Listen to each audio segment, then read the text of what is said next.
দুনিয়ার সবথেকে দামি মানুষ আল্লাহর হাবিব আমাদের প্রাণপ্রিয় নবী মুহাম্মদ সাল্লাল্লাহু আলাইহি ওয়াসাল্লামের যেই আতরটি পছন্দ ছিল সেটি হচ্ছে মেশক আম্বরের আতর। এবং যখন একজন সাহাবী এসে আল্লাহ রাসূল সাল্লাল্লাহু আলাইহি ওয়াসাল্লামকে জিজ্ঞেস করলেন যে, "হে নবী, সবথেকে উত্তম আতর কোনটি?" তিনি বললেন, "মেশকের আতর সবথেকে উত্তম।" আর মা আয়েশা রাদিয়াল্লাহু আনহাকে যখন জিজ্ঞেস করা হয় যে আল্লাহর রাসূল সাল্লাল্লাহু আলাইহি ওয়াসাল্লাম কি ধরনের আতর ব্যবহার করতেন?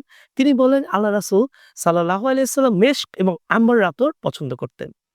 দুনিয়ার সবথেকে দামি মানুষের এই মেশক আম্বার আতরটি যখন পছন্দ, তার মানে এই আতরটি অবশ্যই স্পেশাল এবং এর সুগন্ধ অবশ্যই অনেক, অনেক ভালো আলহামদুলিল্লাহ।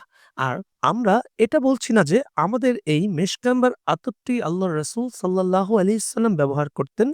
কিন্তু আপনারা আমাদের এই আতরে ন্যাচারাল মেশক এবং আম্বারের যে চমৎকার সুঘ্রাণ রয়েছে সেটি ইনশাআল্লাহ পেয়ে যাবেন, যা আল্লাহ রাসূল সাল্লাল্লাহু আলাইহি ওয়াসাল্লামের কাছে অত্যন্ত পছন্দনীয় ছিল।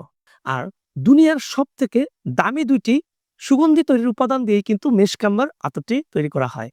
মেশক মানে হচ্ছে কস্তুরী। হরিণের মৃগনাভি থেকে যেই কস্তুরীটা পাওয়া যায় সেটা এবং তিমি মাছ থেকে যেই আম্বারটা পাওয়া যায়, সেই অ্যাম্বারের সংমিশ্রণে আমাদের এই ন্যাচারাল মেশক আম্বার আতরটি তৈরি করা হয়েছে। এবং আল্লাহ রাসূল যেহেতু মেশক এবং আম্বারের সুগন্ধি পছন্দ করতেন, তাই এই ন্যাচারাল মেশক আম্বার আতরটি অবশ্যই ব্যবহার করা উচিত।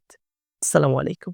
সাল্লাল্লাহু আলাইহি ওয়াসাল্লাম, সাল্লাল্লাহু আলাইহি ওয়াসাল্লাম, সাল্লাল্লাহু আলাইহি ওয়াসাল্লাম।